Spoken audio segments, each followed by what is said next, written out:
한미약품 또 바이오주 줄줄이 약세. 자, 이거 뭐 제가 일주일에 2번 지금 증시 하이라이트를 진행하고 있는데 한 번은 바이오주 줄줄이 약세를 하는 것 같아요. 이 한 번씩 얘기가 꼭 나오는데 이번엔 또 한미약품이네요.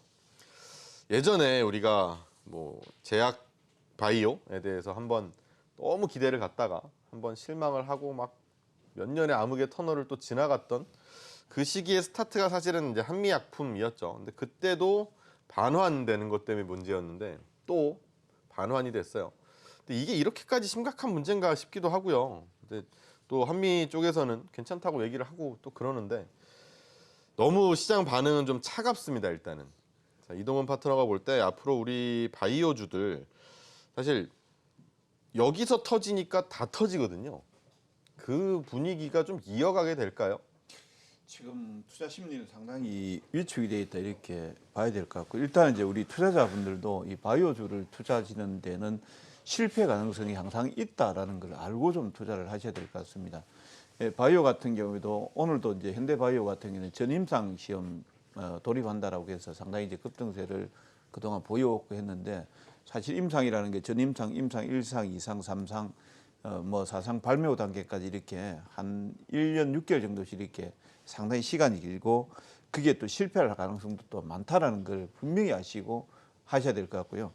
하나가 이제 신약이 나오는 과정이 상당히 힘들기 때문에 나오면 이제 블록버스터급 정도 성공 가능성이 있기 때문에 이제 우리가 열광을 하는 건데, 요 근래 이제 나왔던 바이오 그 이제 실패 사례로 나왔던 회사들을 보면 지금 코롱 티슈진 같은 경우에도 어떤 기준치에 좀 위반했다라든지 이런 내용들하고, 그다음에 이제 HLB 같은 경우는 기준치에 미달됐다라는 내용들하고, 이제 한미약품 같은 경우에도 기준치에 미달됐다. 그러니까 보니까 효능은 일부 효능은 확인했다. 체중 감소라든지. 그렇지만 이제 당뇨병 관련해서는 이제 기준치에 미달했다라는 내용을 해서 이제 얀센이 1조 원대 라이센스, 그러니까 기술 수출했던 부분을 이제 포기를 하고 오히려 반환을 하는 이런 사태들이 나오는데, 사실상 이제 임상이라는 건 전임상 단계가 조금 느슨하게 가겠지만 임상 1상, 2상, 그다음 3상 같은 경우에는 인체에 적용하는 거기 때문에 상당히 까다롭게 나간단 말이죠. 그러니까 실패할 가능성이 상당히 높다라는 걸 아시고 하시는 게 좋을 것 같아요. 그다음에 나와 있던 이제 메종 같은 게 아직까지 남아 있고, 그다음에 이제 신라젠하고 남아 있는데, 사실상 이제 신라젠 같은 경우는 이제 무용성 평가 이런 게 남아 있는데요. 그게 잘못되면은 코스닥에 상당히 충격이 클 거다라는 내용들을 알 수가 있겠고, 지금 흐름에서는 아무튼 이제 분위기 자체는 좋지 않다. 다만 주가가 많이 빠졌기 때문에 그냥 기술적 반등 정도는 나올 수 있는 단계에 있다라는 점을 말씀드리겠습니다. 알겠습니다. 사실 뭐 좋은 얘기를 찾기는 쉽진 않네요. 시장의 분위기 자체가 너무 차갑기 때문에 물론 낙폭이 세니 기술적인 반등 정도는 한번 나올 수도 있겠지만 이걸 가지고 또 다시 살아나는 거 아니야에 대한 기대보다는 정말 기술적 반등 정도 수준까지만 생각을 하시는 게 맞을 것 같고요. 안인기 파트너가 볼 때는 우리 지금 이 바이오주에 대해서 좀 어떻게 생각해야 될까요? 지금 과거에 이제 유동성 장세일 때는 실적주도 올라갔고 성장주도 올라갔어요. 그러니까는 제약바이오 섹터는 실적이 좋은 기업이 아니라 이제 성장 섹터이기 때문에 이제 풍부한 유동성일 때 같이 이제 올라갔던 때가 있었고요. 지금은 또 돈이 시장이 그렇게 많지 않지 않습니까? 그리고 기관과 외인들이 적극적으로 매수하지 않는 과정이기 때문에 이제 성장주 섹터가 다소 좀 소외를 보는 과정이고요. 그리고 앞서서 이동훈 파트너께서 말씀하신 것처럼 이제 굵직굵직한 큼지막한 종목들의 악재가 계속적으로 이제 터져 나오고 있는 거죠. 코롱생명과 인보사 또 허가 취소되었고, HLB 임상 3상 지금 현재 무산될 위기.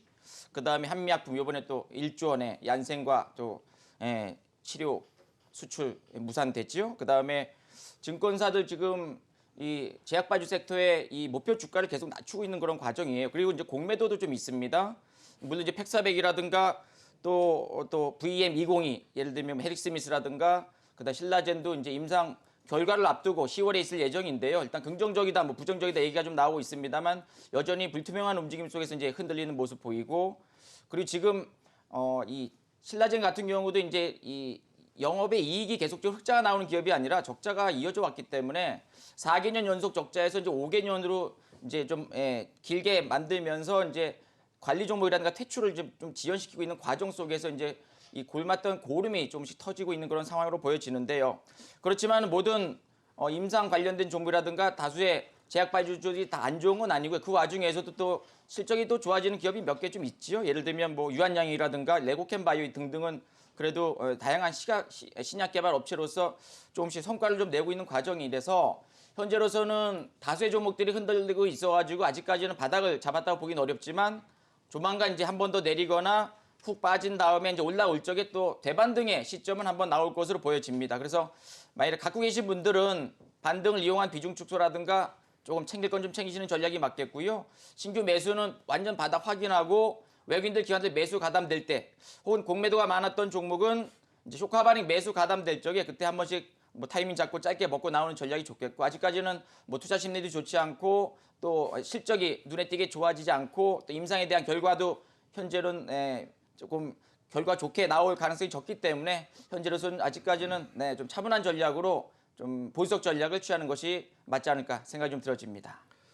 네, 알겠습니다. 뭐 사실 뭐 갖고 계신 분들이라고 하면은 갖고 있다가 반등이 좀 나온다 싶으면 또 정리를 해야 되는 게 맞고 신규 투자를 한다고 하더라도 사실 바닥을 다 확인하고 그 이후에 기관 매수, 뭐 외국인 투자까지도 확인을 하면서도 단기적인 매매를 할 수밖에 없는 좀 어쨌든간은 좀 어두운 분위기로 좀 볼 수밖에 없을 것 같고요.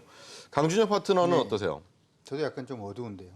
네. 저번에 우리가 이제 제약바이오 관련된 얘기를 할 때 제가 말씀드렸던 내용은 일단 심리적인 타격 자체가 좀 심각하다. 그래서 심리적인 전환점이 나오기 전에는 좀 공략하기는 좀 어렵지 않느냐 이렇게 말씀을 드렸었는데 가만히 한번 생각해 보면 이런 것 같아요. 우리가 제약바이오 관련돼서 일상만 통과해도 좋아 뭐 이렇게 얘기를 하니까 사람들이 일상은 사실은 그렇게 약효라든지 하는 부분의 문제는 아니기 때문에 의미 없다 이렇게 얘기를 했고 야 그러면은 이상 통과하면 어때? 그러니까 이상 통과하면은 약효가 일단 일반적으로 입증이 된 거기 때문에 뭐 가능성은 높아. 근데 이상 통과하고 난 다음에 예전에 이제 지금 헤릭 스미스죠. 지금 이름은 보니까 빅피쉬를 투자자를 못 구하니까 주가가 유증을 하게 되고 하니까 주가가 좀 밀려. 그러면 어떻게 해야 돼? 빅피쉬를 구한다든지 하는 부분이 필요해. 이렇게 되고. 그 다음에 이제 삼상이 일단 이상이 통과되고 삼상이 진입되면 거의 이제 나중에 상업 판매라든지 하는 부분도 기대할 수 있으니까 좋아. 뭐 이런 식으로 지금 우리가 생각을 했단 말이죠. 근데 가만히 보니까 코롱 티슈진 같은 경우에는 상업 판매를 하다가 이게 지금 문제가 생겨가지고 코롱 티슈진 난리가 났고 그 다음에 임상 3상 부분까지만 진입을 하도 2상이 이제 진입이 이제 통과가 되고 3상이 이제 진입이 되고 하면은 이제는 이제 조만간 상업 판매가 될 거야라는 기대감 때문에 괜찮다라고 많이 얘기를 했는데 3상 들어가 있는 실라젠이라든지 아니면 이번에 HLB도 역시 마찬가지죠. 뭐 여기서 또 문제가 생기니까. 그리고 이제 그러면은 이상 통과했는 이상이라든지 하는 부분도 크게 의미가 없다라고 하기보다는 심리적으로 투자하기가 굉장히 좀 애매해진 그런 상태가 아닌가 싶습니다.